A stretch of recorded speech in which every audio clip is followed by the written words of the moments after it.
This episode of Couch Potatoes Unite! Is sponsored by Blue Bridge Games. For the games and gifts you won't find anywhere else, head to Grand Rapids, Michigan's friendliest local game store, Blue Bridge Games. Blue Bridge Games carries an extensive line of board games, card games, role-playing tabletop games, Magic the Gathering, and more. Stop into their storefront on East Fulton or shop with them online at bluebridgegames.com. You say you want to watch a drama. You say you want to watch a comedy. Well, you can watch it with your mama. Or you can watch it with your daddy. You'll even sit and watch it with your middle schooler. So you can come and talk around a water cooler. We're watching all day and all night. Couch Potatoes Unite. Whoa, whoa. Couch Potatoes Unite. Whoa, whoa. Couch Potatoes Unite. Hello and welcome to a brand new episode of the podcast entitled Couch Potatoes Unite! Which is based on a blog of the same name because here's the show's namey, obviously. Hello, nurse! My name is Kylie and I love TV. If you feel the same, keep listening and or checking out our website, couchpotatoesunite.wordpress.com, as you're bound to find some common ground or something you like. For Couch Potatoes Unite, we're all about the wonders and the unique long-form storytelling of the small screen. CPU! Hopes you've been following releases of brand new episodes of the podcast on Wednesdays, as well as new blog entries on some Tuesdays, and as always, we have several more new episodes on the way. Because the panelists and I live lives behind our podcast, the episodes are published once per week. Subscribe to the website or podcast via iTunes, Apple Podcasts, Stitcher Radio, Google Podcasts, Spotify, iHeartRadio, CastBox, Amazon Music, basically wherever you get your podcasts, to stay on top of brand new episodes. Episodes already published discuss a variety of shows around the water cooler, including, but not limited to, Stranger Things, iZombie, The Good Place, Game of Thrones, Grace and Frankie, Mr. Robot, Altered Carbon, The Orville, Outlander, Westworld, Fuller House, Schitt's Creek, Marvel's Agents of S.H.I.E.L.D., The Good Doctor, and The Crown. Plus, new episodes are in the works, including revisits for The 100, This Is Us, Charmed, Riverdale. The American Horror Story franchise series panel will talk about Season 1 of American Horror Stories. The DCTU series panel will reflect upon Season 4 of Black Lightning. And the Star Trek 50 Plus series will discuss Season 1 of Deep Space Nine. We'll be launching new panels covering Killing Eve, Brooklyn Nine-Nine, American Gods, Grey's Anatomy, Cobra Kai, Peaky Blinders, The Marvelous Mrs. Maisel, A Discovery of Witches, and The Hauntings of Hill House and Bly Manor. And because we look back at shows now past, we'll travel through time and experience all sorts of identities with Quantum Leap. We'll thank the Golden Girls for being friends. We'll cry Bazinga for Big Bang Theory. We'll dive deep into the fantasy world of The Magicians. We'll navigate the witty political satire of Parks and Recreation. We'll become psychos for Psych. We'll go where everybody knows your name with Cheers. We hope you'll be listening when we talk about Frasier, and we'll know that's what she said when we talk about The Office, both from the UK and the USA. By the way, did you know that CPU also from time to time goes live? We've been live from bunkers, comedy shows, Comic-Cons, and game stores. Plus, we're planning more live appearances and other cool stuff, including in whatever we're calling these times. So make sure you like or follow us at our Facebook page, our Twitter at CPU Podcast, our Instagram at Couch Potatoes Unite, or subscribe to the website, YouTube channel, Apple iTunes channel, Stitcher Radio channel, or find us on Google Podcasts, Spotify, CastBox, iHeartRadio, and Amazon Music. In the meantime, if you don't hear a show in this podcast format, fellow panelists and I still write reviews, and we always seek new panelists. So if you have any interest in joining the discussion, say hello by finding us at any of the outlets I've mentioned. At the very least, stop by and leave us a thumbs up, comment, or review. We like feedback. Just don't assume that you can call us names, because are we some sort of podcast producing, TV-loving chatterboxes here to amuse you? Ravioli, linguine, macaroni, capiche? Bada bing, bada boom. Today's panel and I are launching a new Looking Back to Look Forward series, as requested by several of our resident Couch Potatoes and Couch Potatoes adjacent. If you aren't already aware, from time to time, CPU chooses shows of all types, but usually of some fame or notoriety to reminisce about, and to consider whether or not they age gracefully, like Slappy Squirrel, now that's comedy, or don't hold up as well, like most of the brain's plans to take over the world. As such, this is another chapter of our Looking Back podcast episodes, wherein we review a show that has been gone, either via natural end or cancellation, for some time. And this is but one chapter in a multi-part series in which we'll explore the original and rebooted versions of the most zany to the max cartoon in Warner Brothers history. At least that's what the theme song says. The much-beloved Animaniacs! In fact, today in our first discussion, we'll be looking back at the first two seasons, otherwise known as the Fox seasons, of this baloney in your slacks kind of animated delight right! Each new episode in this new CPU series will progress through subsequent seasons of Animaniacs, the original 5 seasons from the 90s, and the rebooted seasons that began streaming on Hulu in the fall of 2020.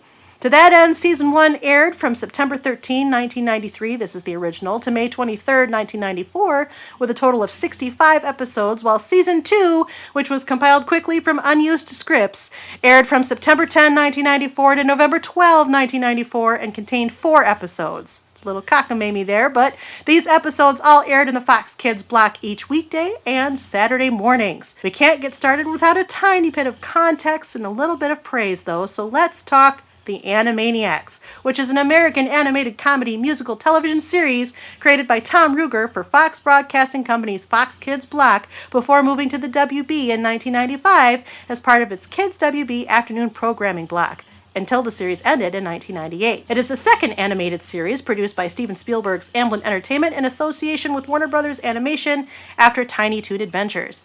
It initially ran a total of 99 episodes, along with a feature-length film, Animaniacs Wakko's Wish.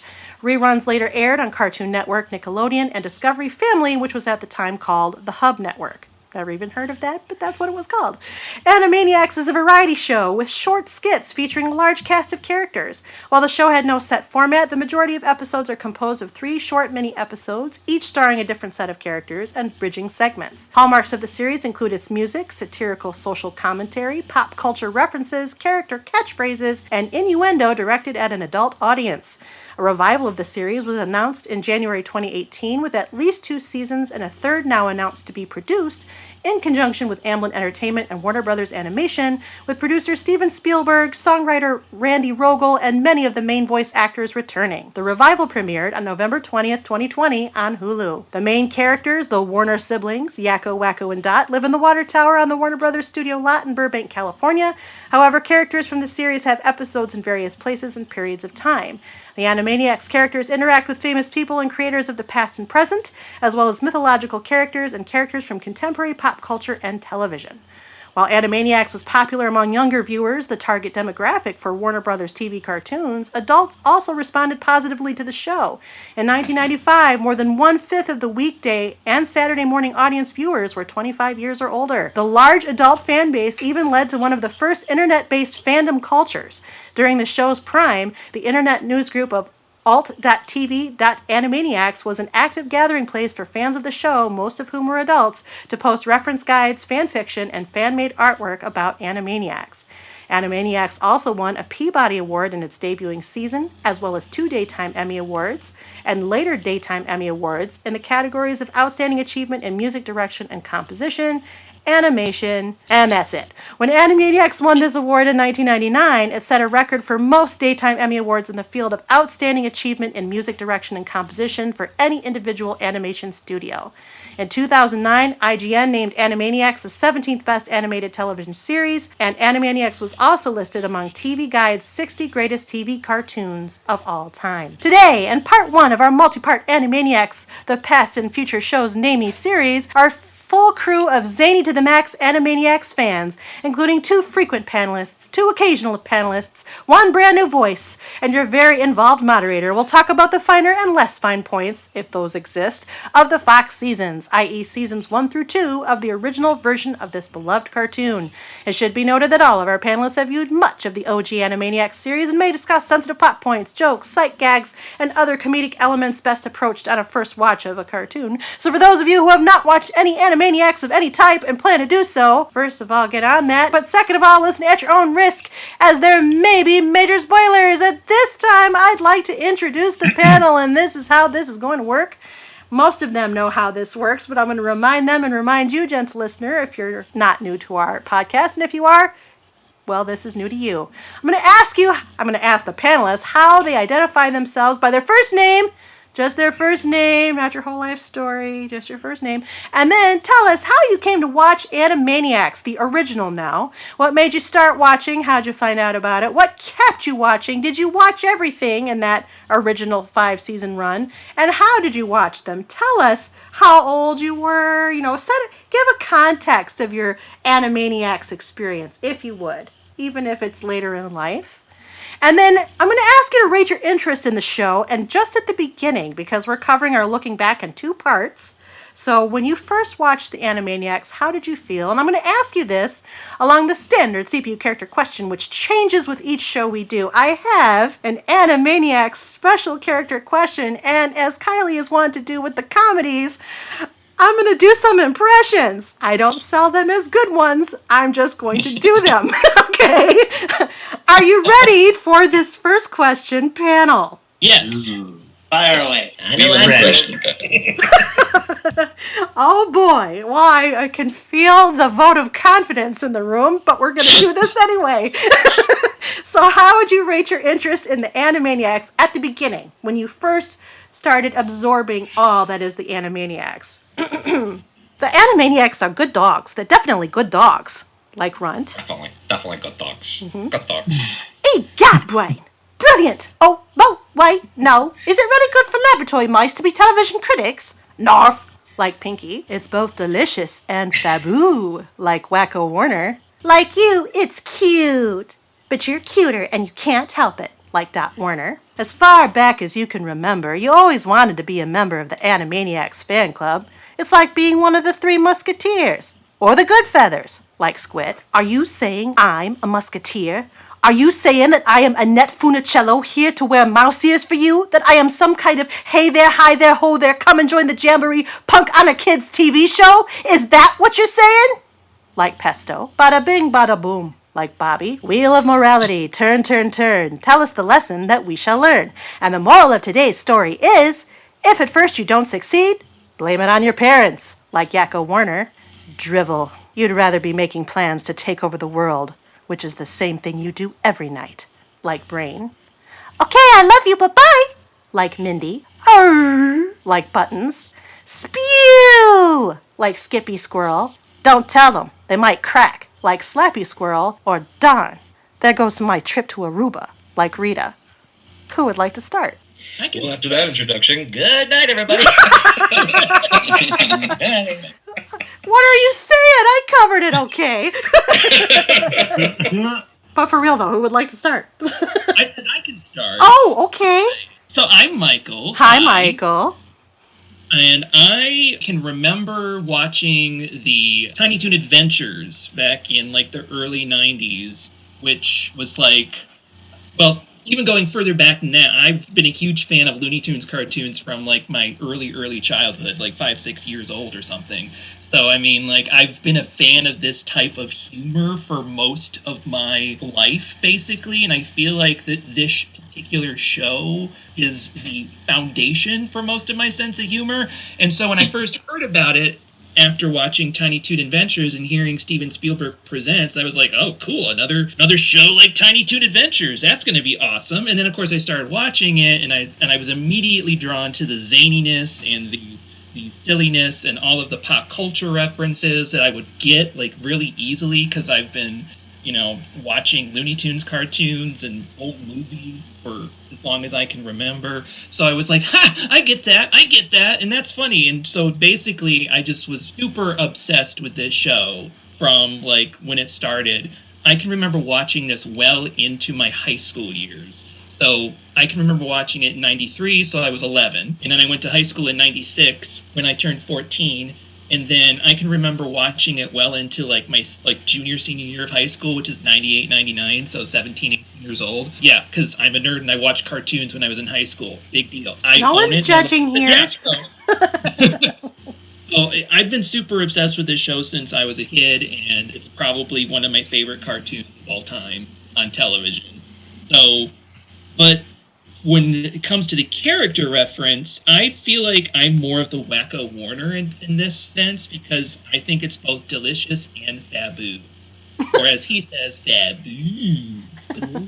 All right. Welcome back, Michael. Michael, you are one of our frequent panelists. What other panels have you appeared on? Well, I do a lot of the looking back ones, because apparently I watch a lot of old TV. So I've done let's see if I can remember all of them. I've done Glee. I've done That 70s Show. I did Third Rock from the Sun. And then, of course, I'm also on the Star Trek 50 Plus series. And the current one I'm on is Stranger Things. Which is about retro stuff. Yes. Welcome back, Michael. Thank you. I'm Nick. Hi, Nick. Yep, Nick or Nick M. Wait, what? I came to watch Animaniacs because I was a child and I owned a TV. If it was a cartoon, I was watching it. I was about 9 when this came out. I had watched Tiny Toons prior to this, but I grew up on any iteration of a show like the Bugs Bunny and Tweety show. Anything that showed you those old Warner Brothers cartoons, I was watching them. I loved Bugs Bunny and that menagerie, and I enjoyed where this kind of picked up from there, but also modernized it. And some of my favorites are the ones that feel the most like those old Warner Brothers shorts. So I watched it as soon as I could and just absolutely loved it. Similar to Michael, I think both Animaniacs and old Warner Brothers cartoons is where I get a lot of my sense of humor. So I think from the get-go, I maybe for the later seasons it'll change, but I think I just have to say I'm definitely run. I just love this show and ate it up. We'll get into the aspects I like about it the most, but it is just good humor. It's not humor for kids. It's just good comedy. Now that's comedy. Mm-hmm. I do love Slappy Squirrel. Well, welcome back, Nick. Nick, you are our second most involved panelist, as well as one of our moderator team. Tell us some of the panels you're on. Yeah, I moderated the MASH panels. Was on X-Files, Star Trek, Futurama, Third Rock from the Sun. There's too many other ones. There are a lot. Welcome back, Nick. Thanks. I'm Ryan. Hi, Ryan. Hi, it's good to be back. So I kind of stumbled upon Animaniacs by accident as a kid. When I was in elementary school, I had the fortune/misfortune of being in the same building as my mother, who was a 6th grade teacher. So whenever school would get done, I would go down to her classroom, and she needed to find something to occupy me.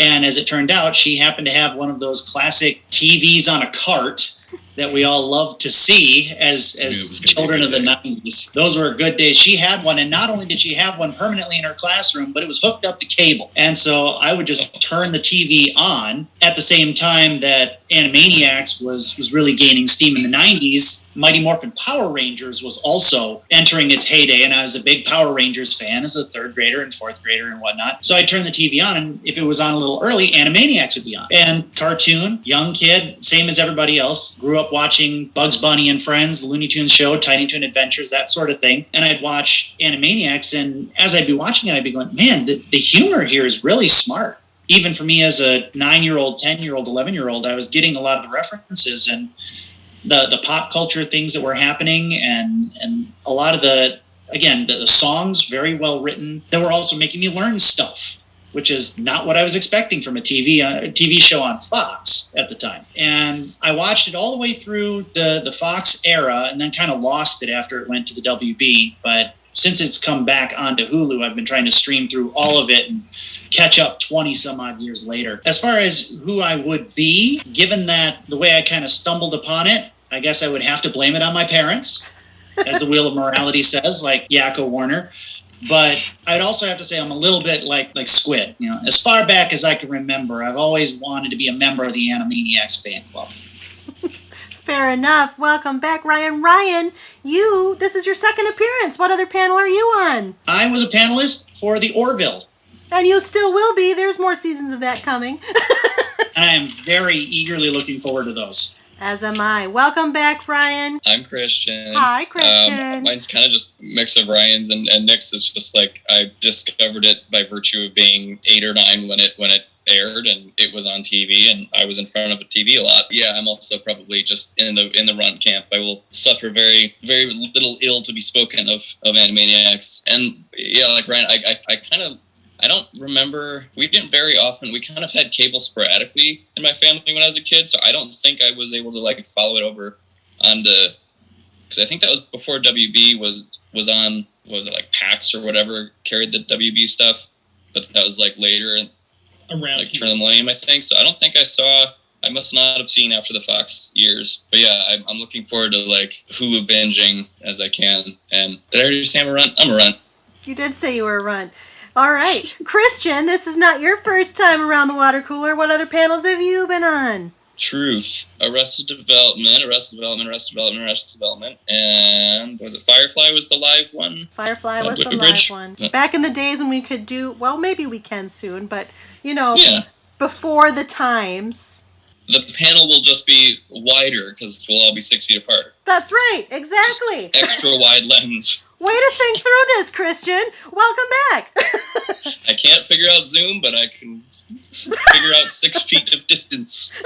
Well, I'm happy to have you as the distance consultant. We also have a brand new panelist on our panel. Brand new panelist, hi. That's you. Is it me? Oh, hi, guys. Oh, How's hi. it going? Good. Hello, tunophiles and geeks and pop culture lovers alike. Welcome. Thank you for having me. My name is Stephen. Hi, Stephen. What else can be said? I mean, everything that's true. I feel like with all of us, we all kind of, sounds like went through the same kind of mode of how we discovered Animaniacs. But should I say it? Okay. As far back as I can remember, I've always been enamored with animation and enamored with tunes, etc., etc., etc. I think we were all in that core demographic of the audience they were shooting for. Raised on, of course, all the Warner Brothers shorts, all the Bugs Bunnies. I don't know if anybody had this channel TNT back in the day, but they would always show it like on Sunday nights. That was a not to be missed event for me in my childhood. And I was 9 when Animaniacs first premiered. Of course, I was raised on the Tiny Toons first from like 1991 onward. It was like the same kind of thing, okay? Looney Tunes Light, Looney Tunes Little, fun-sized Looney Tunes. And from there on, it was just kind of like, okay, I like where this is going. Plus, with the advent of Steven Spielberg behind it, Spielberg at that time was huge. Everybody knew Steven Spielberg, so everybody wanted to chew up whatever content he was involved in.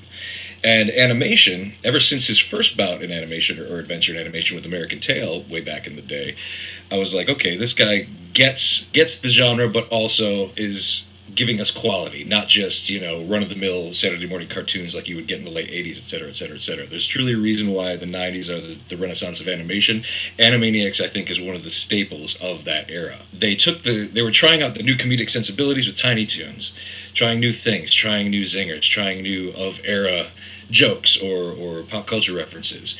And once they saw that worked, Animaniacs hits, and they're like, okay, how can we shake this up? How can we make this even more so? Mutate it. Yeah, let's mutate it a little bit with the little puppy children and puts them in the water tower. Yes, and it exploded onto the scene with that first season. And I remember seeing the first episode. We were rushed home from school, trying to catch it when it was on, and it blew my mind. It was like the pure culmination of what my sensibilities were at the time as far as comedy, animation, etc. But even more so, it didn't talk down to us. It only advanced our smarts, I will say, for the lack of a better phrase. It was pure comedy, and it was trying a lot of new things without being sappy, without being corny, and just being pure animation joy at its best, and the wackiness factor of it all. And I think that's what drew me to it the most, it was like, okay, gosh, I've never seen anything quite like this, with this kind of energy, since those kind of old school Warner Brothers Looney Tunes days. And it's really cool that they went back to those roots with Animaniacs, and I was hooked ever since. When it comes to characters, I was always a Yakko fan. I always saw myself as a Yakko. I tried to emulate Yakko. I tried to be as sharp as tack as Yakko, being a Marx Brothers fans and of course Bugs Bunny fan back in the day. He was kind of like all that pureed into one sort of puppy child character. As years went on, I found myself evolving more into a brain, and I'm happily looking forward to evolving into a very surly slappy squirrel at the end of my career. Okay. Well, that's you, but what's your interest in the show? See, this is an interest scale. It's a scale, yes. My interest in the show is, yes, I mean, above and beyond, 100%. The interest in the show is seeing how it... Well, first of all, seeing the animation, the boost of animation quality through a lot of those TMS animated episodes and things like that. My interest is seeing the time capsule that it is. I really, really like analyzing, especially going back now as an adult, what they did and how the jokes play and how the comedy plays and how it still transcends generations and how the jokes still keep their purity and how people still get something from them. That is just great storytelling. That's like Sherry Stoner's sensibility and her writing. That's something that I think hasn't been done since to that caliber until they came back, and it was kind of like a lightning in a bottle era. So I'm fascinated by its quality of comedy and animation above all. Okay. That's my main interest. To make a long story short, too late. I like Animaniacs. So you're probably at the top. I'm going to say you're probably a runt, right? They're definitely good dogs. Welcome to the podcast, Stephen. Thank you. And of course, my name is Kylie. I am both moderating and participating today, as is often the case. I started watching the Animaniacs because, well, I'm going to hint that I'm a little bit older than the rest of this crew. Not a lot. What? Not a lot older, but enough older. But Good night, everybody. thank you.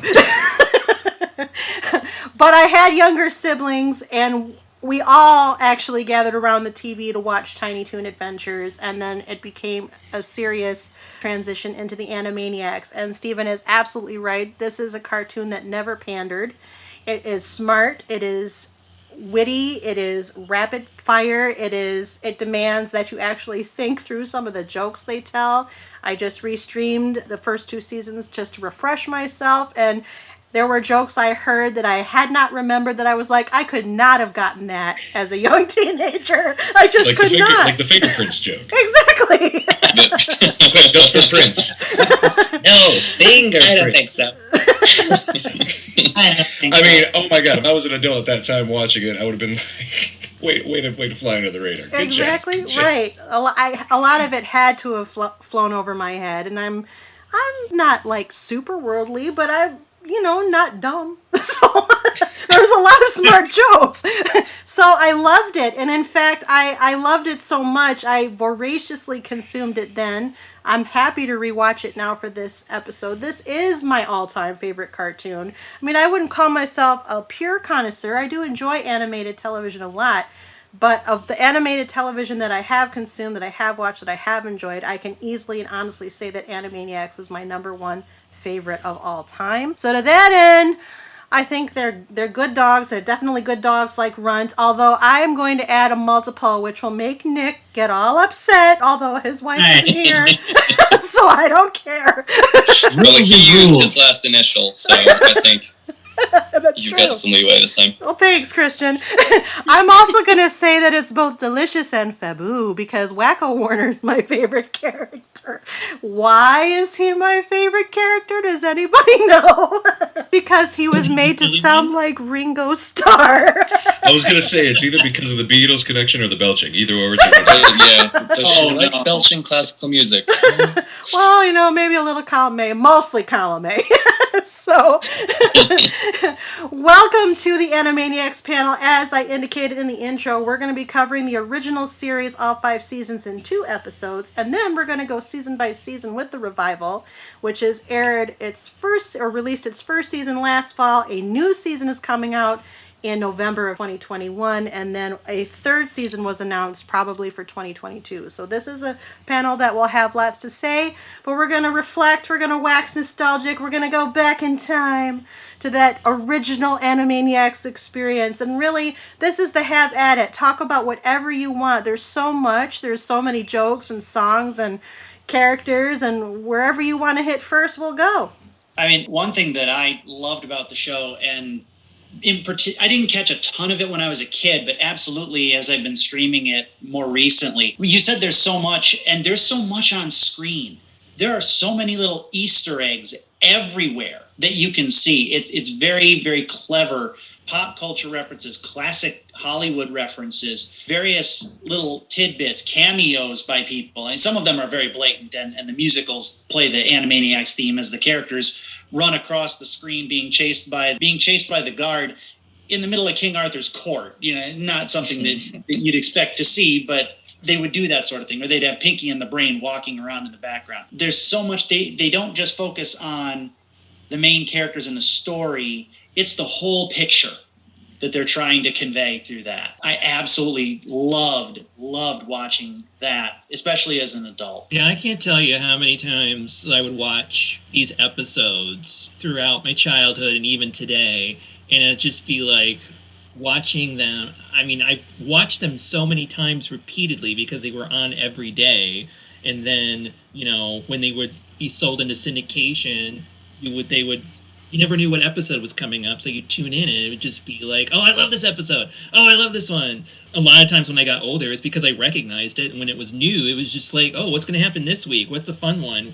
What's the fun cartoon with Pinky and the Brain? What's the fun one with the Warners? And yeah, I mean, just like for me, it was always the fact that I would laugh so hard and like to the point where my family would like chide me for my laughing too much. Well, to piggyback on those sensibilities of Ryan and Michael's, what I find most interesting about it nowadays, now that we've all grown up over our youth and, the pretty colors and the jokes and the fun characters, I like looking at the universe of it all. I really like how well, to quote the new lyric in the opening, we did meta first, how meta it really kind of is. And yet at the same time, its universe is truly unique. It's I don't want to jump in too heavy too quick, but the universe is something that's incredibly interesting, and the portrayal and delivery of its universe is something that really intrigued me. One of my favorite films was always Who Framed Roger Rabbit, and it's kind of that universe prime of everything, where it encompasses all and everything is okay to do, the comedy is okay to explore, and on top of that, it's also kind of in a weird way introducing vaudeville back to a 90s generation. There was nothing that they couldn't try, nothing that they wouldn't try, and whatever worked they would riff on and keep going and keep those characters. What didn't work would have its little one-off, and it would just be part of its universe and go exist somewhere else within that plane. But the universe of it all was something that kind of encapsulated the interest of not only animation nuts, but also comedy connoisseurs, and also creating original new characters that have become classics. And up to that point, I don't think things for animated television, or subject matter for animated television, were quite as diverse in the creativity department as Animaniacs was at that point. Like I said, they kind of tried it out with Tiny Toons. They went that extra mile with Animaniacs, and then they almost went too far with Freakazoid. That's the holy trinity. That's the whole Warner Brothers comedic involvement for me. Also, I gotta give props to the music, and especially the voice cast. I mean, some of the heavy hitters of the time, some of the classics in my top 5 of all time, like Rob Paulson, of course, Jess Arnell, Tress MacNeille, in my opinion, is the new June Forey. You got everybody and everyone of that era doing their best and swinging their hardest, and it still stands to this day. Those are the things that I really, really love going back and revisiting, especially when it comes to the actual universe of what that toon world is and how meta it is. Yeah, going back on your vaudeville reference and the universe of it, I mean, it's pretty obvious, even I recognized it as a kid, that this show was definitely steeped in animation history. And it partially fueled my interest in, delving deep into what everything was coming from. And I was doing some research today about the cartoons, and I wanted to know, like, where did they come from? And I swear, I rewatched the episode today. I remember distinctly before Animaniacs aired, there's an episode of Tiny Toon Adventures called Two-Tone Town. Two Tones. Two-Tone Town features a trio of characters.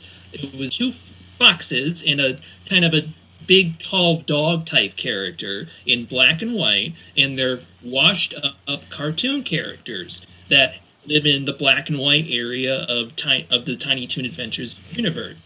One of them's named Foxy, the other's Roxy.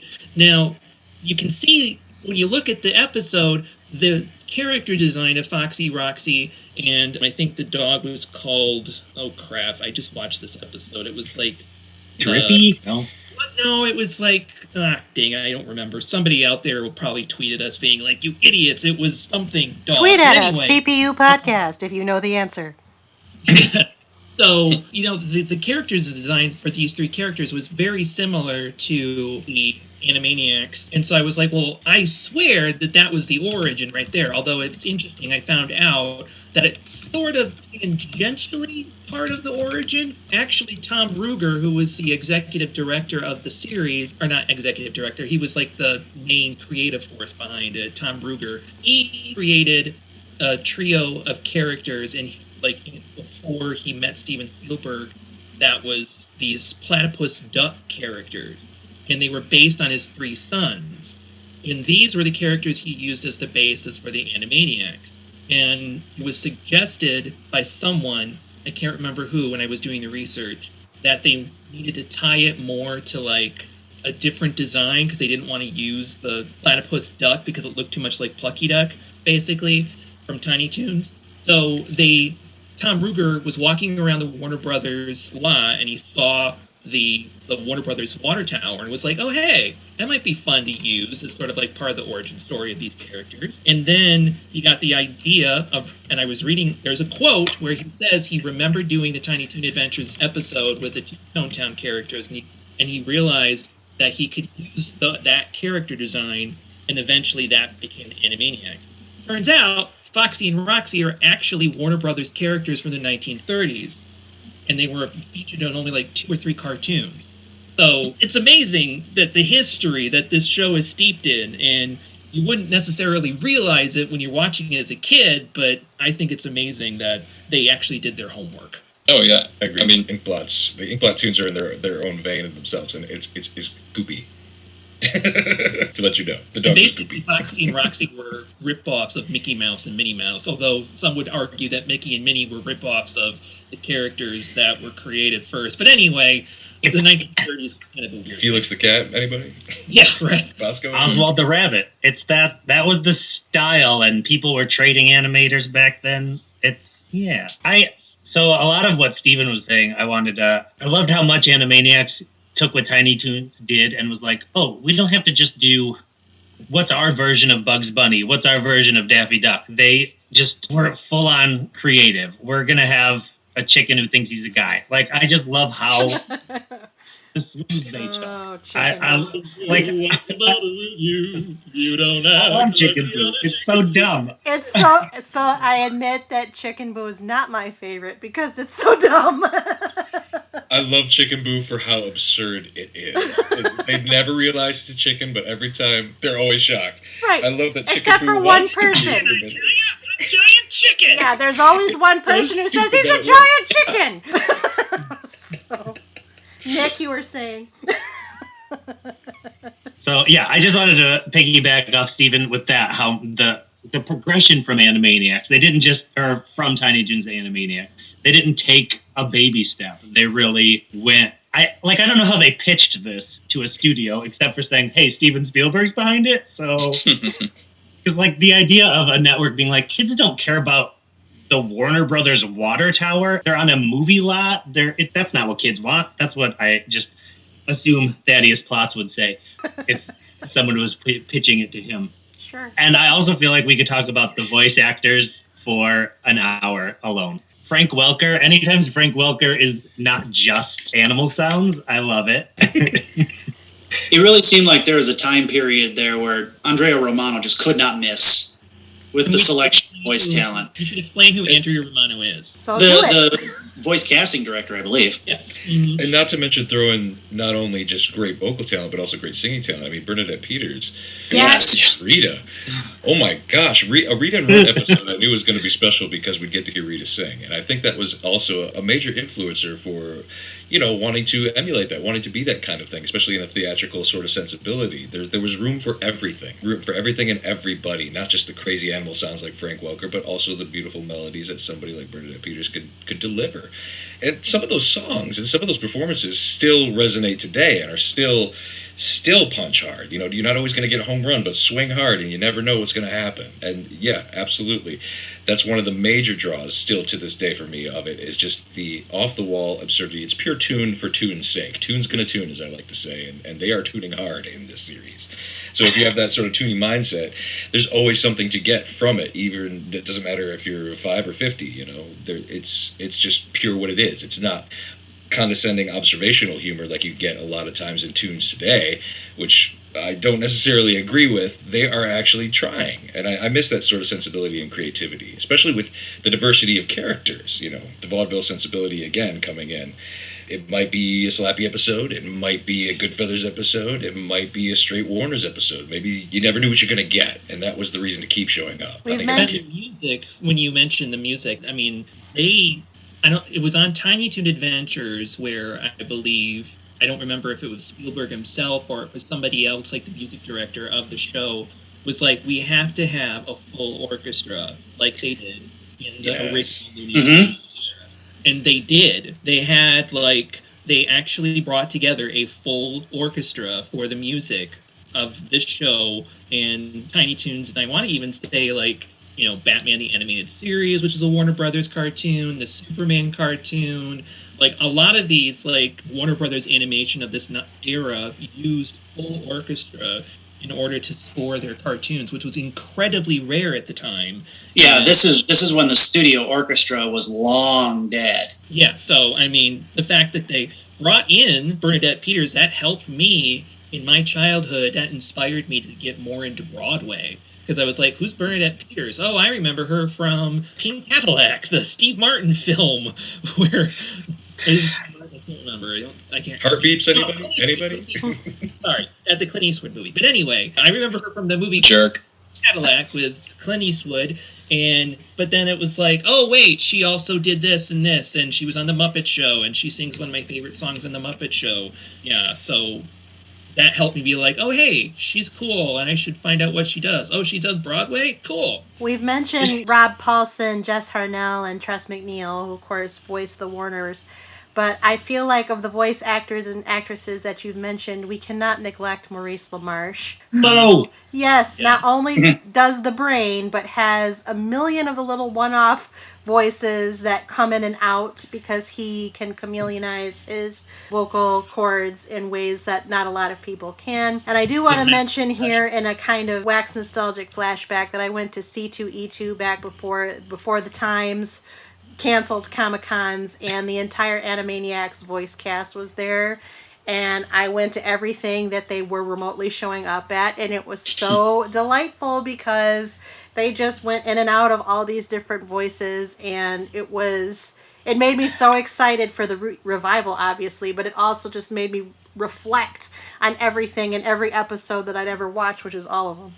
Of the Animaniacs. I was there too, and how is it that we did not run into each other? Were you dressed up? Because that probably was it. Oh my god, I'm meeting Toon royalty. I've got to wear a suit. Exactly. It's so funny when they were doing the big photo ops and everybody was like there. You know, it's like a cattle call. It's, all right, next, boom, move on. Next, boom, move on. You only have that short moment. I just turned to him and said, now, come on, guys, big smiles, like you mean it. And Rob Paulson, not missing a beat, and said, no, don't worry, it's just gas. And that got that huge, that big reaction of the photo when it was taken. That's just awesome. The razor wit of their personalities really speaks volumes for the characters. And I think without those heavy hitters in that vocal actor community, they wouldn't be as impactful or memorable as they are today. Through their force of their own characters, they create the characters or breathe life into the characters. So that really says a lot about the entire cast: Paulson, Harnell, MacNeille, LaMarche, Welker, Stoddard, Bennett, Rugg, all those people. Without the force of their own personalities and characters, you don't have the characters in general, which again is a testament to not only their witticisms and mental prowess, but also the mutual creativity of everything that was and went into that show. Absolutely. Yeah, speaking of Maurice LaMarche, I found out another really cool trivia bit. I don't know if anyone knows this, but I'm kind of a trivia geek. But anyway. What? I know, you are? right? I'm shocked. Sorry, continue. So I found out that one of my favorite shorts on the series has always been the episode, it's a Pinky and the Brain episode called Yes Always. And I don't know if anyone knows about the history of this episode, but Maurice, it's the episode that's kind of like completely... When I first watched it, I was like, what the hell is this? Like, it's so weird seeing Brain do voiceover work for these weird commercials. And it's perfect.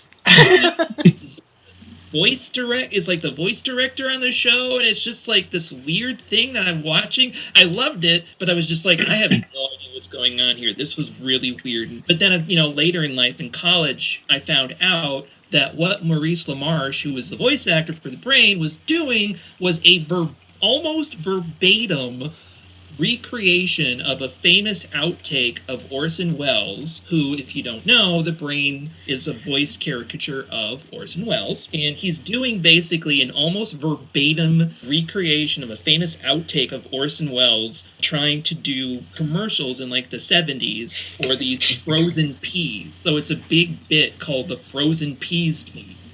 And like it is circulated in like, the 70s and 80s in like bootleg cassette tape.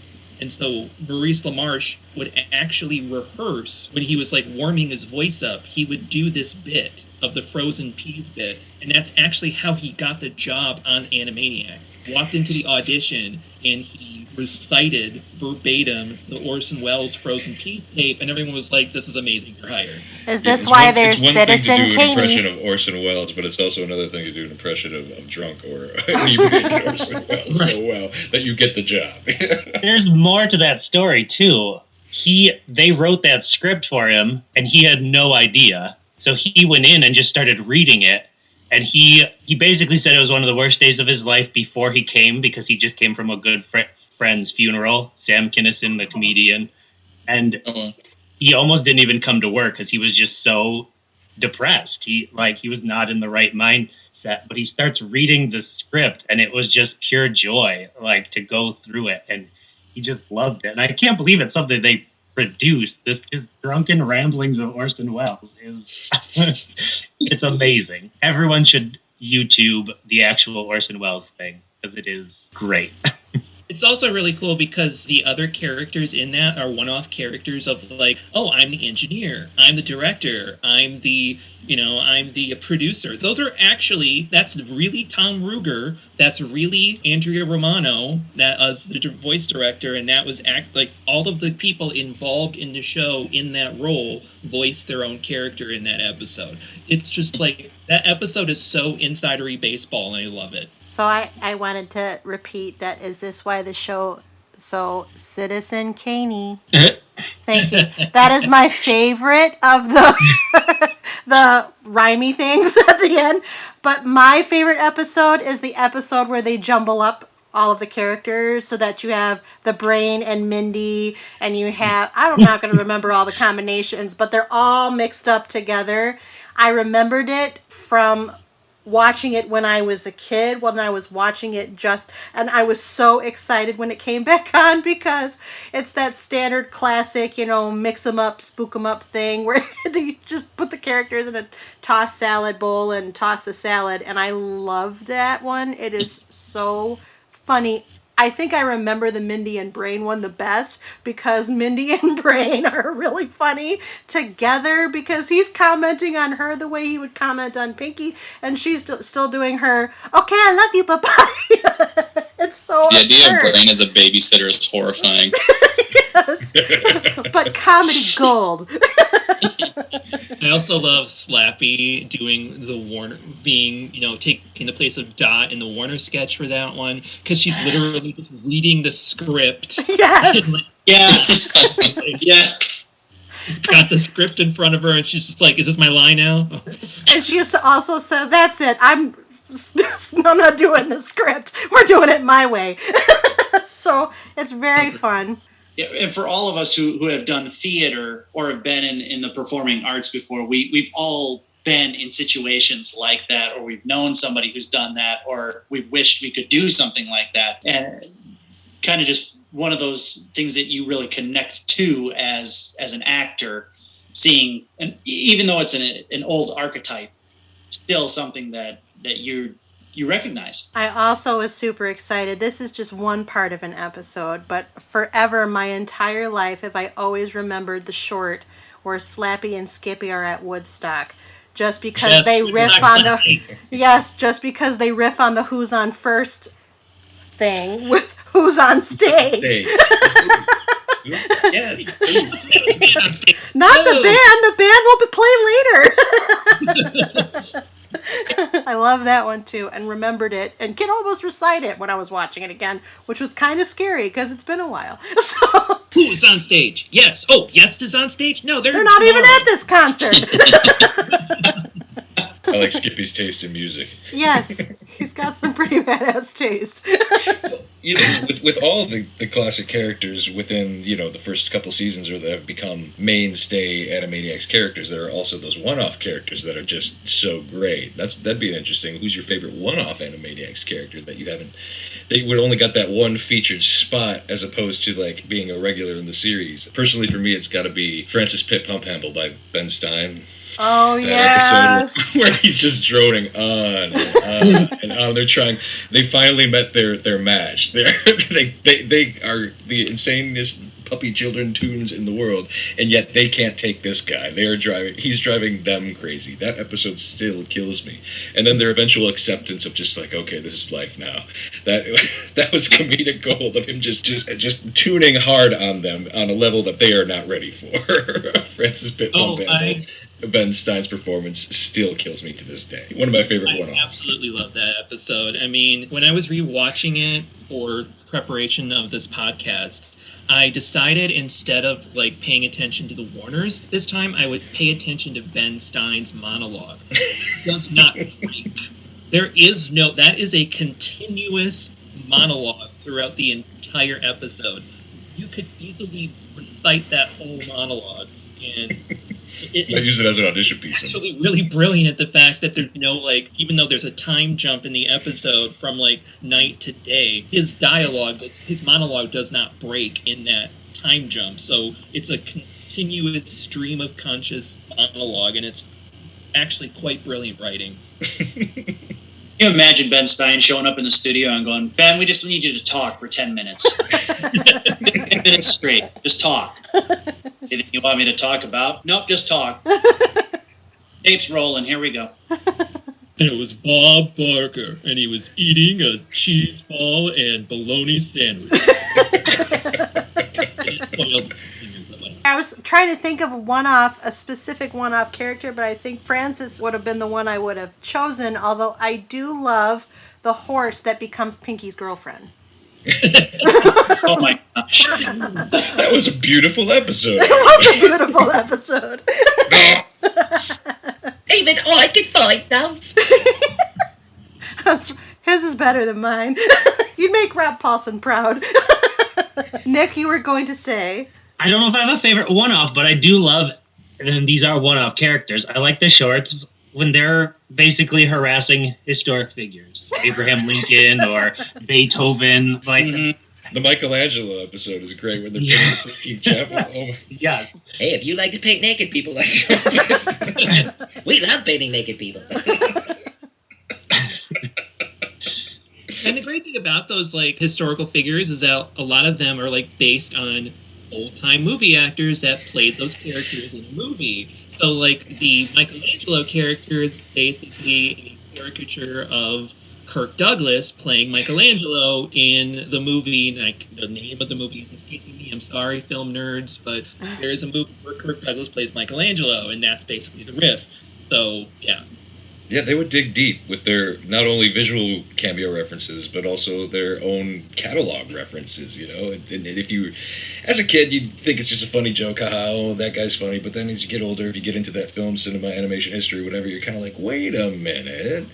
I know this guy from that Animaniacs episode. It's kind of like a great little introduction to not only just comedic humor, but high art as well. And that's why I'd say Animaniacs is in that category of high art. Again, it's very smart. It's jokes that transcends through time. The older you get, the more there is to love, and that's damn good animation. That's a damn good show, in my opinion. I mean, they're doing the Goodfellas, for God's sakes, in an animated series. I mean, come on, how crazy can you get? With a statue of Martin Scorsese on which they perch. I did have the realization of the first time I watched or saw West Side Story, I was like, hey, that's that song We Learned to Perch on Scorsese's Head. I do have to say that some of my favorite episodes are the musical homages. The Les Mis one is a favorite of mine. So Yeah. I do enjoy that one. Rita and Runt doing Les Mis, it was absolutely brilliant. Again, like I said, it was like, oh, hey, that's a musical, and I'm going to go search it out, and there it is. I found it, and it's like, that's funny now. I mean, it was funny already, but it's like even funnier now, because I understood the reference. My favorite, going back to the one-off question, I think my favorite one-off character, this is kind of a sentimental choice, but it's one of the few not silly, zany cartoons. It's called The Flame. And it's Oh, the one, yeah, the one with Thomas Jefferson. Yes. It was one, they aired it around 4th of July, so it's one of the episodes that is like a patriotic theme. And there's this little kid, Flame, that, is just such a cute, sweet-natured little cartoon about a personified candle flame that was there when Thomas Jefferson wrote the Declaration of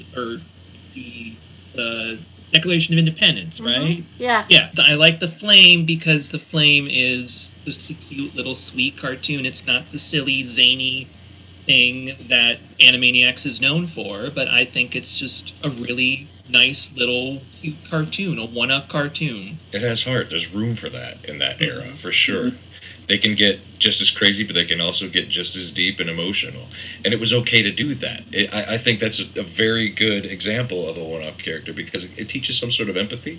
It teaches that you can have these emotions and it's okay in a tune setting. And it explains, sweetness or displays a sweetness or a sort of an emotional connection that you wouldn't expect from like a super zany tune like that. That is one of the things that I sorely miss in the new version of Animaniacs, the 2021, are all the little side characters and the side little stories that can explore those emotions as opposed to being just crutching. I hate to use the word crutching, but crutching on just the crazy zaniness of the Warner sensibility. I guess that's a good way to get them back into it. But that was one thing that I was sorely missing in the new iteration is the elimination of all those other characters and the side little one-off characters. Well, I ask you to hold that thought because we're talking about that later. We'll get to that later. Exactly. It's still young and it'll still explore. I have faith, or at least I have hope. Christian, you've been a quiet Yes, one. ma'am. You've been a quiet one. What are some of your favorites or not favorites? Do you have? Does anybody can answer the least favorite question as well, if that's even possible? No, it's interesting because like the one-off thing ties in also probably my favorite, well, definitely my favorite episode. It's one of my favorite episodes of anything ever, which is Clownin' Out. And that also ties in like just how much the show is a constant homage to the sort of evolution of comedy from particularly like mostly leaning on vaudeville, but basically anything. Oh, and it also ties in like as an adult, retroactively going like, that's why I know that voice. Anything with Jerry Lewis or a vaguely Jerry Lewis oriented character. There's one where he's a director from which I realized I'd been saying my whole life funny haha instead of funny uh-oh. And then the one that I was quick finishing up before we came on basically was Clownin' Out, which is just, and you were saying something earlier, Kylie, about I can basically quote the whole thing still once it's in front of my synapses again. It's just like 30-year-old synapses dusting off and coming to the foreground like, I'm in the sky. like that is a flawless segment of television. What's the premise of that one? So, Clownophobia. We start on the couch with Dr. Scratch and Sniff and Yakko doesn't the little executive guy. Thaddeus Platz. Okay, yeah. So he's on the couch. No. It starts with him sending the clown to Yakko for his birthday, and then it cuts to Scratch and Sniff with him on the couch because he's just been shaken up because he's had to hire this clown and he had to be in the same room as the clown, blah, blah, blah. And then that scene ends with, oh no, clownophobia is very normal. In fact, but I was just talking to Yakko, who has one of the most severe cases of clownophobia I've ever experienced.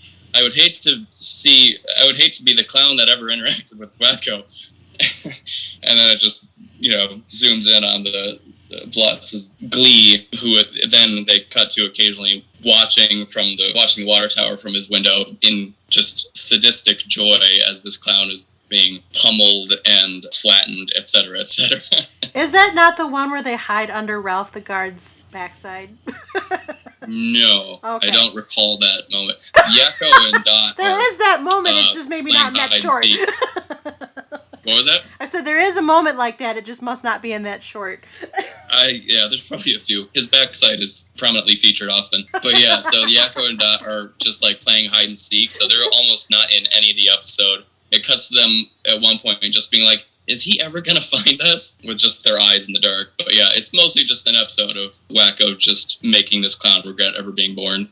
But then at the very end, it's actually a sweet little, one of those few times where the antagonist gets kind of a happy ending because he gets shot up to the moon or some planet in a rocket, then he sings his little song, and all the alien babies are like singing along with him at the end. So the last line is like, "I like it here."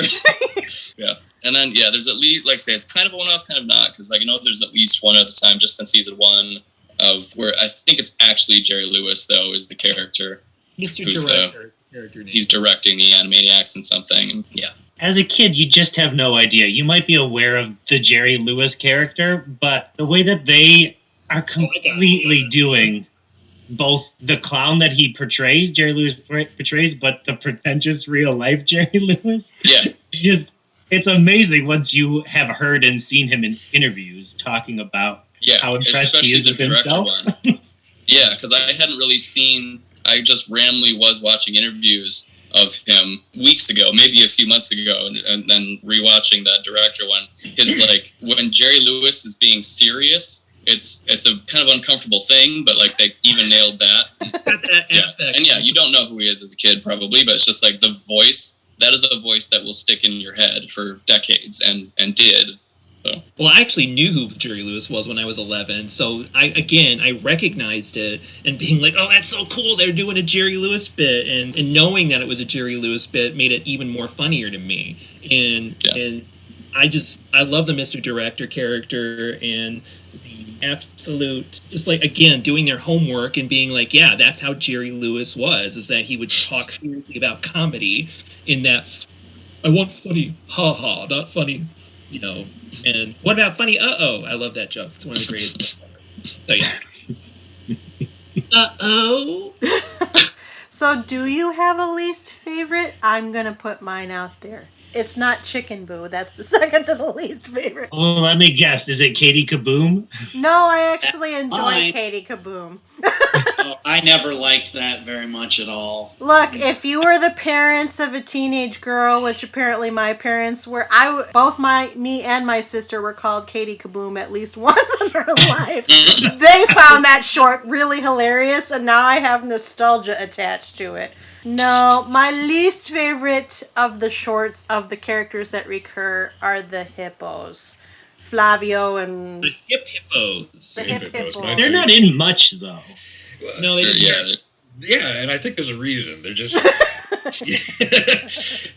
we get their joke, you know, they're kind of the chauvinistic, uncaring, carefree, aristocratic type, you know, whatever. And there's not really much you can do with them outside of that framework. They are also my least favorites. Not because I dislike them as characters, just because there's not much really that it felt like you could do with them after a certain point. Yeah. Where the other ones, they kind of had a little bit of more longevity, some of the other top-notch characters, but yeah, they're at the top of my list for the bottom of the list for sure. That was one of those that probably could have stayed a one-off. Yes. They kind of told that story, and they could have left it right there. But anytime they came back to do the hip hippo stuff, I always felt like it was just kind of recycled jokes from the previous episodes. I rewatched that, what I think was the first Hip Hippos segment earlier today, and yeah, the first one's not bad, but yeah, it probably should have just been the one. Yeah, they're not my favorite characters. I think I put them maybe second to last, but not the very last. But I will give credit to the fact that in my opinion, the best use of them was in the Noah's Ark episode. That's which is true. an episode featuring, again, there's a character, the one-off character of Noah, voiced by, I don't know who it was voiced by, but the caricature is Richard Lewis. Mm-hmm. Now, if you want to talk about obscure actor references, the fact that Noah was a riff on Richard Lewis down to his voice inflection. I even think that hand bit at one point, which who knows? I don't think any of your listeners know who Richard Lewis is, but he was basically like a late 80s. If you do, tweet at us, CPU Podcast. Star. He was on a show with Jamie Lee Curtis in the early 90s called Nothing But, I can't remember the name of it. It was like a romantic comedy pre-Mad About You. And, he had this bit where he just, he would touch his hand to his forehead and he would just keep doing this where the hand would go away from his head. I'm doing it right now. You can't see it, obviously, because it's a podcast. But anyway, got that on Noah. And again, me being a nerdy 11-year-old, I knew who Richard Lewis was, and I recognized it and was like, oh my God, they're doing Richard Lewis, that's hilarious. It's also And- got a great cameo from Buster and Babs in that episode. Yeah. Buster Bunny, Babs Bunny, no relation. I hope so. This is a kid's show. That's true. The Noah's Ark oh, man, episode is the best use of them. Yeah, and I love the joke. It's one of my favorite jokes on the entire I'm just going to be saying it's one of my favorite jokes. Basically, lots of jokes are one of my favorite jokes on this show. But one of my favorite is like, God starts speaking, and he's like, "My, how your voice is..." He's talking about his mother, and then he hears, Noah. It's like, "Ma, how your voice has changed? I'm not your mother. Oh, my God." Precisely. I love that. Anyone else have any least favorites? I think my absolute least favorite, though, if I had to name the least favorite, and I think some people might not like this, but my least favorite is probably Mindy and Buttons. Oh, yeah, I disagree. I was gonna say they drag. I don't hate the characters, but those segments tend to drag. I can see that. Yeah, Mindy and Buttons, they're also kind of... They're in the same realm of cartoon characters where it's like the gags. If you can keep coming up with gags, you've got a long-lasting cartoon character series, like, Tom and Jerry, etc., the Roadrunner and the Coyote. If you can keep coming up with gags inside of that twosome framework, then they get a pass for me. I just feel so bad for Buttons all the time. Right. Yeah, Buttons is one of those toon characters that I call practicing advanced tuning, where they just take constant punishment and they always bounce back. Like, for example, like Wile E. Coyote, like Calamity Coyote, like Furball, like those characters that are just mercilessly beaten physically and metaphorically and emotionally and still find the strength to do what they do. That is advanced tuning. I enjoy their shtick, but I can see how it can wane after a while with some audience members. See, but I like Mindy and Buttons because Mindy and Buttons are sometimes Mindy and Buttons in space, or Mindy and Buttons speak French, or Mindy and Those are the best ones. Like, those are the best ones. Well, and then Nancy Cartwright, the voice of Bart Simpson, is the voice of Mindy, and she has reliable quotes. She goes, "Mr. Man, what you doing? Why? Very Why?" Yeah, Okay, I love you. Bye-bye. I still say that to people. I do too. Or, "Hello, lady. Don't call me lady. Call me mom." Exactly. Now, you may not like Mindy and Buttons, but their staying power is much stronger than, say, somebody like the Hip Hip Hippos. How many quotes can you do of the Hip Hip Hippos as opposed to Mindy? 0 quotes from the Hippos. I don't remember one. Yeah, as long as their gags... They have funny voices. Gaggy, yeah, they funny voices with which they say nothing interesting. Maurice LaMarche is the voice of Flavio. I've got that same problem. Shenanigans. Maurice LaMarche is the voice of Flavio, but that doesn't actually save it because they don't say anything interesting. Yeah, writing is writing. Oh, spicy. Roadrunner and Coyote cartoons did the Mindy and Buttons thing better. Just the idea of the constant recycling and doing the same thing over and over and over again. It never gets old. For me, Mindy and Buttons just gets old. I mean, yeah, the French episode is very good for Mindy and Buttons, but it works only because of the formula that Mindy and Buttons has created on the show. It's like, that's funny because it's breaking the formula of everyone speaking French as opposed to the regular English. And you recognize the catchphrases, which are the best part of Mindy and Buttons. But also, so you say, I'm not going to try to convince you to love Mindy and Buttons more. However, all of the shorts characters have a formula that they repeat. They just put it in a blender from time to time. So the Warners they're more chaos theory, okay? They're going to do whatever with the Warners. Also, they're the face of the show.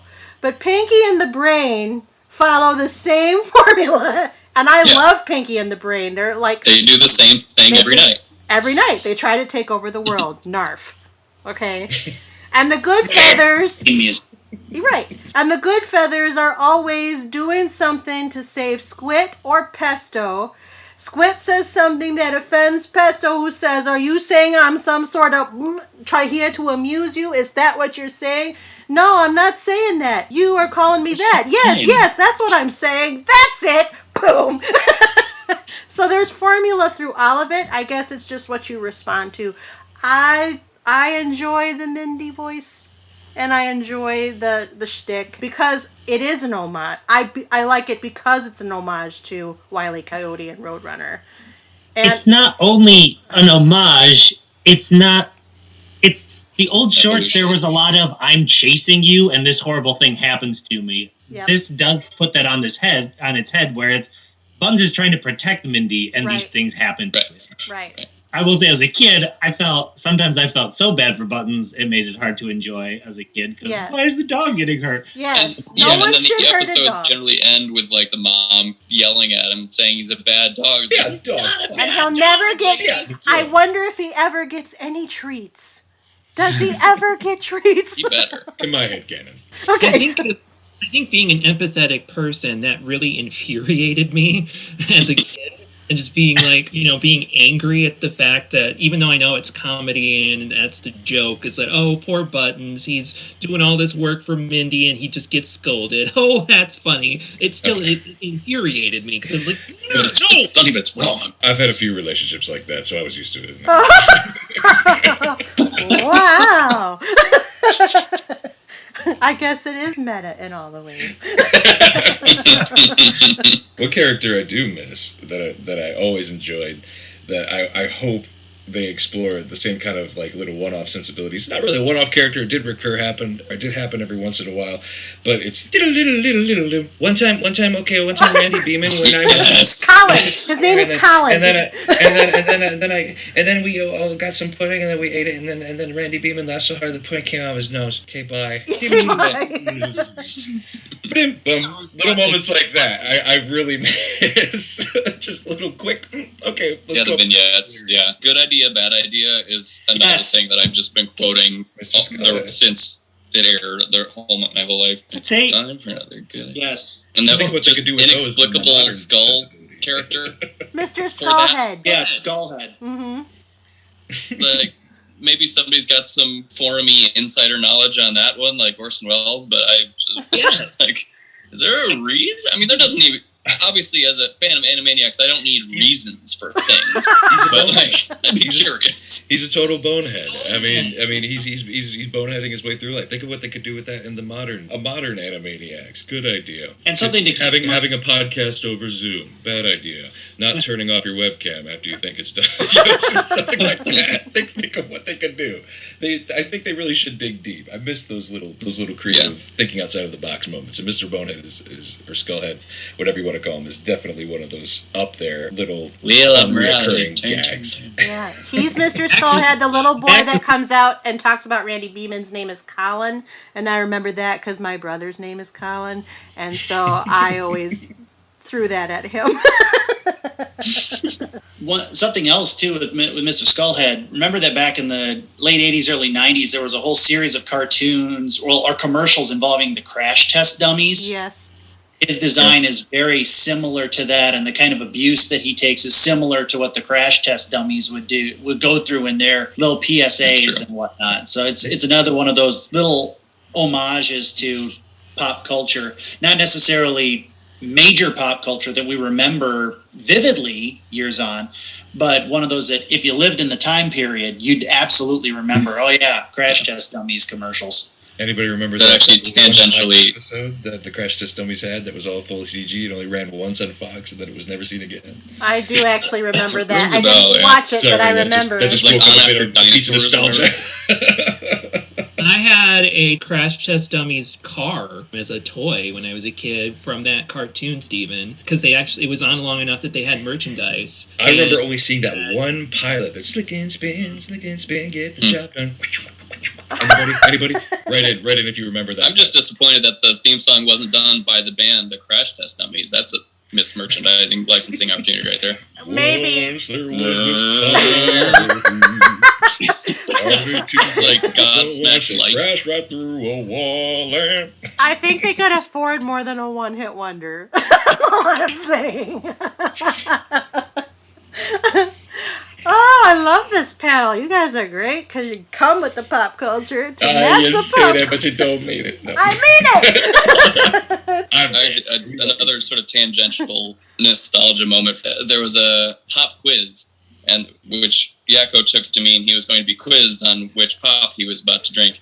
And then immediately they transitioned into Yakko doing Ray Charles in the Pepsi commercials when he was a moon in Pepsi commercials. The Moon Man, played by Doug Jones. Like, that was a fairly deep cut, even, I guess maybe not at the time, but yeah, looking back, it's just like, those commercials! Yeah.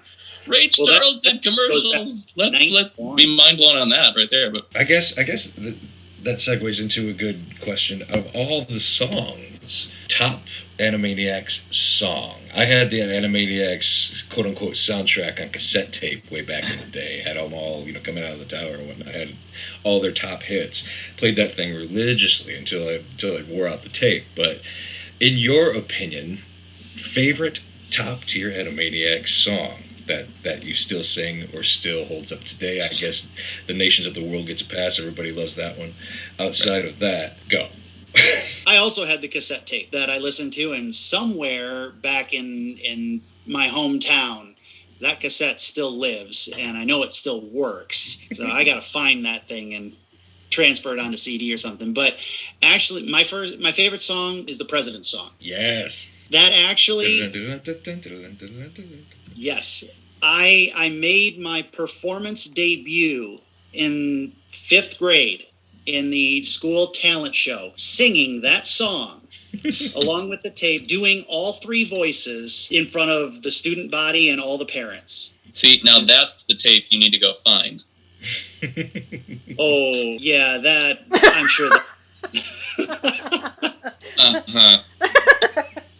I like Yakko's Universe. I like the song. It's short. Yeah. But I really like all of Yakko's songs where he's covering some sort of geography. Because, you already mentioned the nations of the world, but I also like the one for the states of the U.S. as well, which I can't think of the name of it. I love the words in the dictionary with Dot and Dick Button are like... Yes. He's made it halfway through the M's now. I have to say, this is not an answer to the song's question, but one of my favorite recurring Warner sketches is when they're interpreting Shakespeare. It's my favorite. Because we barely mentioned it. It doesn't happen very often, maybe half a dozen times. Most of the time it's Dot doing translation, although one time Yakko gives it a go. I really enjoy those because they eventually devolve into something not Shakespearean at all. I agree. One of my favorite on that tape, I think it had like 16 songs, but Schnitzelbank stands out. Oder Schürle, Schnitzelbank. The jaunty tune that it is. I also like the very It model should be of the cartoon noted that individual. the theme song, the main title theme song that featured the Schnitzelbank short was all sung in German. If you caught that on your rewatch. Nice little sidestep of comedic value they put in there. They didn't have to do that, but hey, why not make it something special? I big really or go like home. the model of a cartoon individual based off of the Gilbert and Sullivan Modern Major General. I love a good patter song. Another deep cut. What cartoons were doing Gilbert and Sullivan at that time? And of course, Dot's "I'm Cute." Yes, I do It's like that. classic. I also think because I'm the only female on this panel that makes me Dot, so I'm cute. I thought you were Katie Kaboom. No. That was when I was a teenager. Two sides of the same coin. I resemble that. The lyrics to this day are also incredibly smart in the amount that they would put in, how they would also teach you. That goes to show that they were more than just slapstick comedy or gross out humor with the belching and whatnot. They were actually teaching you things. I learned the nations of the world from the nations of the world. I learned my capitals from Wacko's capitals song. They went above and beyond. E equals MC squared in the Albert Einstein one. There's a whole song about the periodic table, and I found that very informative. Yeah, they went above and beyond to also make it educational as well as entertaining. And the fact that it was entertaining, it helped you retain that. I challenge tunes today to do something like that, to swing that kind of hard, to give it that sort of staying power of value. You just don't see that as much anymore, unfortunately. But I also love again goes to show how much they took into consideration of the delivery of the piece and how well it was received not only by kids but also adults. It's still an amazing show, and if you haven't seen it, kids and adults, what are you doing? Go now. Check it out. Join us. This segues into the Wheel of Morality, in which Dot and Yakko complain about the Wheel of Morality, and they say, the morals don't make sense. I don't get it. And then Yakko explains that they're just for educational purposes to please the Fox Network brass. And they're like, oh, great, we love the Wheel of Morality. That makes me feel all warm and squishy. Yeah. Look at that, I'm starting something. That's right. And then after they've done that wheel spin in that particular episode, they don't actually have a moral at all. They win the trip to Tahiti, and that's it. Just always on the wheel, isn't it? Isn't that always an option? It's always an option. They never spin the They'll wheel go to something bankrupt. change. Yep. Mm-hmm. They don't go bankrupt. That also segues, though, the Wheel of Morality is always the final short of any given episode, which goes into the end credits. And I feel we would be remiss if we didn't mention in this episode that covers the bulk of the episodes, the Catherine Page credit. Which was one of my favorite silly discoveries. After watching it, I was like, wait, that credit keeps changing, and that is not a job. And I made sure and I read every one of them this time. I love those joke credits that they would do. They even would do that as far back as Tiny Toons. They would always slip a joke credit in there somewhere. That was something I'd always watch for. Even in the credits, they're giving you greatness. You know, it's a strong show. They're acknowledging the fact that nobody really watches the credits, so they throw stuff in there to, well, if you are still here and you are still paying attention, you get one more joke for free. Yeah, and one more excuse for them to be subversive and impish, you know. Exactly. And then leading straight into whatever's going to pop out of the tower at the very end. So, goodbye, nurse. Spew. Spew. Yep, it's over. It's definitely over. Yes. Set 3 more paces for dinner. Set 3 more places at the table. We're coming over for dinner. Goodbye, America. All right. You're all stupefied into various silences. I'm just trying to think of my favorite Wheel of Morality. There's so many of them, and I think they're all so hilarious. Elvis lives on in his music, in our hearts, and in a trailer park in North Minnesota. That could be up there. Early to rise and early to bed makes a man healthy but socially dead. Kind of gets you right there, doesn't it? I'm sure the internet has compiled the full list if you Oh, want they to look have. it Yeah, up. supercuts abound on YouTube. There are several very thorough Animaniacs wikis out there. If you haven't gone exploring, I highly encourage you to do so. It's a treasure trove because they weren't lying. Animaniacs has cultivated such a fandom, and it's beyond a cult fandom, I would say. There's literally tons of material on the Google webs that you can go find for yourself if you need refreshing. I have the full list of good idea, bad ideas here, and they make me chuckle right out. There's that one of the second season episodes is entirely a string of good ideas, bad ideas. So Right.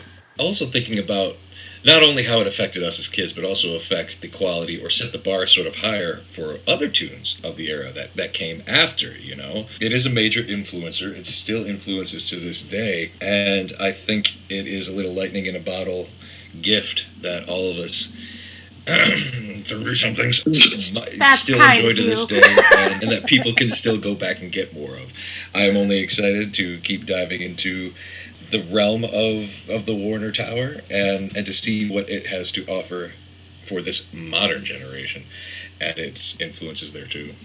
That's all I can say about that. yeah, agreed. Now, this is the point, Christian, at which I ask you, is there anything else that you, because we have covered a lot and that was such a lovely note, is there anything else you want to say about the Fox era of Animaniacs in this episode before we sign off? Because, you know, the next time we're talking about the WB era, and that might be new for some of us. There are so many. Kind of a question for, again, the folks who seem to be a little more, like say, delving into backstory and stuff than I generally do, but and this is, I think this will go somewhere, but does anybody else remember the cartoons Mad Jack the Pirate and or Sam and Max? Love Sam and Max, Freelance Police, all the way. Steven would Definite know. influence.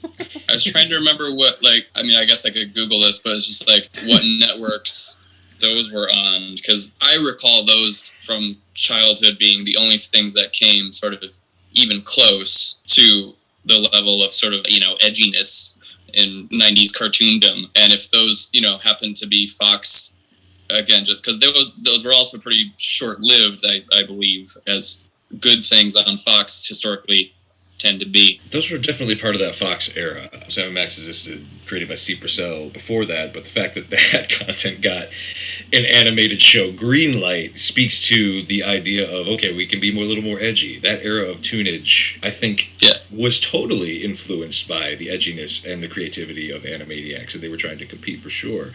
Not compete, but also be a part of that camp, And I would say because of the edginess of that era, Tiny Toons leading to Animaniacs to Freakazoid, where they went completely off the wall, the edginess factor was kind of more relevant. It did open that sort of that floodgate for tunes that kind of what we have now today. I mean, you even look at the Fox era, I think, which came first, but then you open up to the Cartoon Network era that, spawned with Cartoon Planet, the Space Ghost, Coast to Coast, that kind of opened up to the Adult Swim era, which kind of transcended. I think it all kind of really stems back to the edginess of the influence of Animaniacs and showing that it's okay to do that. That's a very good point of that other tunes of that era that might have springboarded or have become successful or got greenlit or considered to get greenlit because of Animaniacs. I mean, SpongeBob comes to mind for sure too, in terms of later that shows wouldn't happen without Animaniacs.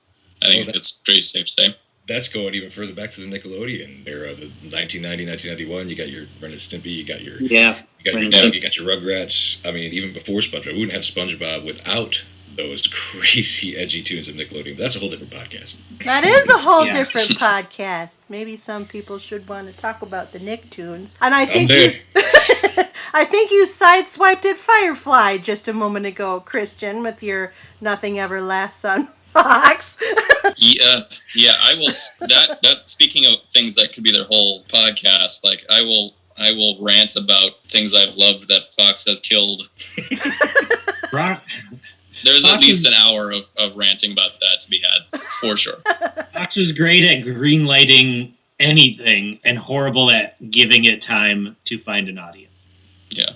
Which is horrible at leaving rugs unpulled out. At least they're consistent. Great. Gives you something to look They've forward got a thing, they found their thing over at Fox. We got Futurama on line 1. And please listen to our Futurama podcast, which is archived at the website. Maurice LaMarche, Tress McNeil, Frank Welker, come on. I know we haven't done The Simpsons yet, but someone's going to have to figure out how we could even possibly do The Simpsons. Good luck. One episode at a time. We'll all be dead. Last 100 years. Like eating an elephant. Too much. I used to know what it was, and then it changed, and now what it is terrifying to me, and it'll happen to you. That is the best Abe Simpson impression I've heard. Wow. We got to do more cartoons so Steven can do more impressions. I think that's the moral of this story. I'm ready when you are. Just line me up and let me go. Let's do it. But about Animaniacs, is there anything... I'm here to moderate. Is there anything else that you wish to say that we haven't already covered about the Fox seasons? I feel like we can't go without mentioning what in my opinion are some of the great cartoons. Like my absolute favorite, I think, of the entire part of that we're overviewing today is probably King Yakko, which is fairly early in that was another one I just watched again today. It's a full episode cartoon. It spans the entire half an hour. And it's the one that's it's a riff on the Marx Brothers Duck Soup. Mm-hmm. And Yakko becomes the king of a small country called Anvilania. And then Anvilania goes to war with the neighboring country oh crap, I forget the name of the neighboring country, but it's a great joke. Don't like us, I think. Yeah. I'm not kidding. It's a musical episode. They wrote songs. It's like a full-on short musical. Well, many of the songs are repeat renditions of the Anvilania national anthem, though. That was the polka dot runner. Episode is the Anvilania. Polka dot again? Okay, but If you insist. I mean, and that's what made me want to seek out the original Marx Brothers movies. And in my youth, I did actually watch Duck Soup. I was like, oh, this is when I realized it was a riff on it, I was like, well, I have to watch it now. And it's actually a really spot on, it's its own original thing, but the fact that it's such a close approximation of the Marx Brothers Duck Soup, it's really well done the way they pay homage to that movie. And so it's one of my favorite ones, and I watch it over and over again, and I just love the songs, I love the jokes, I love everything about it. That's one of my favorites, probably. And to piggyback on that, for people, all you kids out there listening to this podcast who aren't familiar with Animaniacs, what I love mostly about that kind of sensibility is the gateway it is. The gateway to the other bits of creativity of other projects like the Marx Brothers and older things that kids today might not get into without this sort of gateway influence. And Animaniacs totally blows open those doors for showing that content. I know it's fun to, harp on 90s nostalgia and have that okay boomer sensibility about some of these older tunes and older gags and older comedians and projects.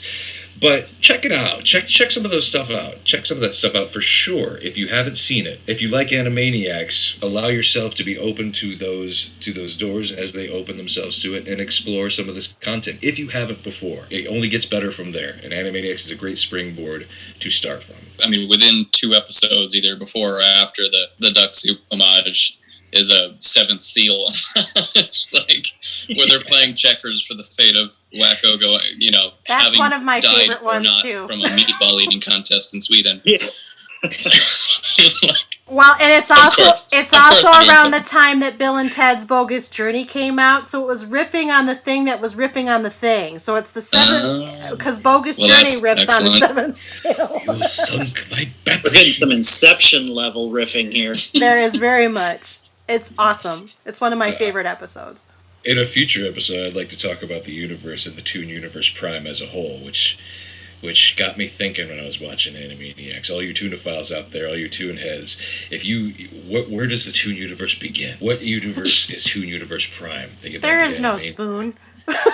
There is no There's no spoon. Is it Disney Universe? Is it Warner Brothers Universe? We'll dissect that later. Okay, we'll work through that one. That seems Is it fun. hieroglyphs? Cave walls? In France? They didn't move. They weren't animated. I mean, Firelight. Oh, okay. Little Firelight, little peyote. You've got yourself some tunes. All right, fair enough. I'll buy it.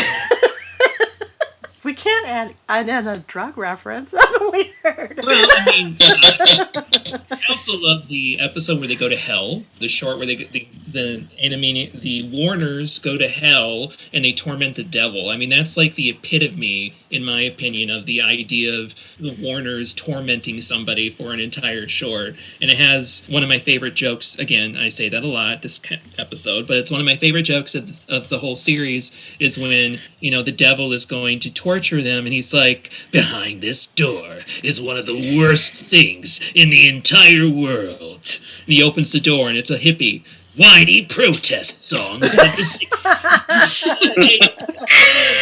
Oh, you and me. That is a good one. And think how many things they could have put behind that door. Like, with these writers, as we know and love I'm them. sure like, they had a stack of ideas. that was a whole afternoon. And then they probably just picked one at random. Maybe. I don't know. That felt targeted. This was a nice episode, and I'm going to ask again, make sure your feelings are out. Is there anything else you want to cover about the Fox seasons of Animaniacs? I just want to say thank you to the universe, the Fox universe, for giving us what they did with that original run of Animaniacs, with the pure run of Animaniacs, that pure era. where it was truly explosive creativity. Nothing was taboo. Nothing was taboo. It was just all, let's throw everything at the wall. Let's see what fits. Let's see what sticks. And let's see if we got a show. And they had one. And it was glorious. And thank you, the Fox era, for giving us that little gift. Spielberg, if you're listening out there, I hope you are. You're probably not, but if Tweet you at are, us, CPU thank you Podcast. as well for your madcap sensibilities and instinct to give us this show and to do everything that you did for it. I wish I could say it only gets better from there, but it gets more interesting for sure. Thank you, Fox Unit. I mean, like the honeymooners, this is the classic 69. Oh, I was hoping something... I just thought of 3 jokes there, but Good night, everybody. I think that's where we gotta leave it. That feels like the end. So what I'm going to do at this time is thank Ryan and Nick and Michael and Stephen and Christian for joining me for our first episode of this Animaniacs Looking Back to Look Forward series.